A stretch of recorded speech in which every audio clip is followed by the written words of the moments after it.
I lied to the woman I loved for almost 3 years. Not about cheating, not about another relationship. I lied about something much simpler: money. I wanted her to see me as successful.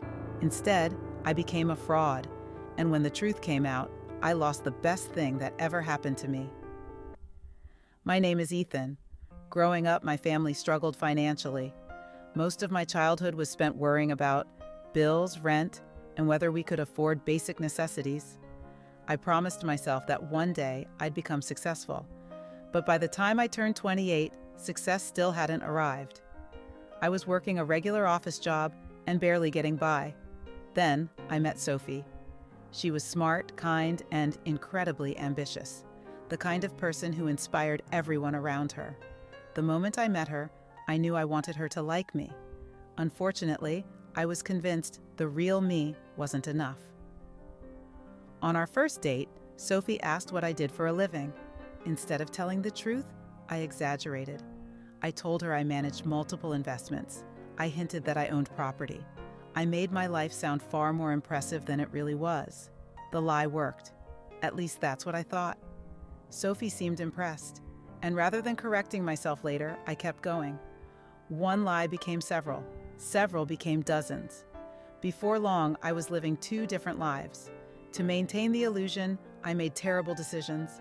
I financed a luxury car I couldn't afford, bought expensive clothes on credit, took Sophie to restaurants that stretched my budget to its limits. Every month, my debt grew larger, but I couldn't stop. I was terrified she'd discover who I really was. The irony? Sophie never cared about expensive things. She often suggested simple dates, walks in the park, movie nights at home, weekend road trips, but I was too busy performing to notice. Everything unraveled one afternoon. I accidentally left a financial statement on the kitchen counter. Sophie found it. At first, she thought it belonged to someone else. Then she saw my name. The numbers didn't match the life I'd described, not even close. When I got home, she was waiting, holding the statement. I knew immediately the game was over. To her credit, Sophie wasn't angry, she was hurt. And somehow, that was worse. She asked me one question: "Why didn't you trust me with the truth?" I had no answer, because the truth was embarrassing.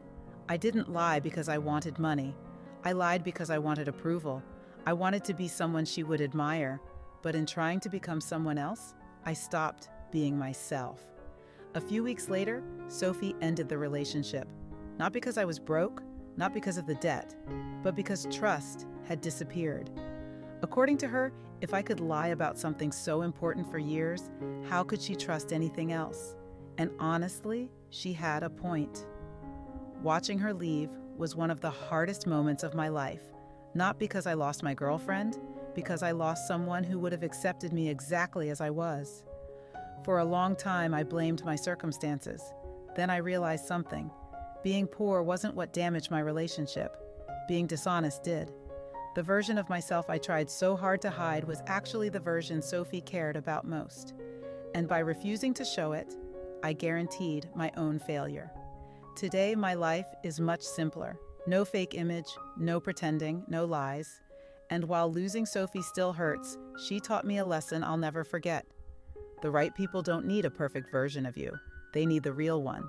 Because authenticity creates connection, but deception eventually destroys it. Have you ever pretended to be someone you weren't in order to impress someone? How did it turn out? Let me know in the comments and subscribe for more real-life confessions and emotional stories.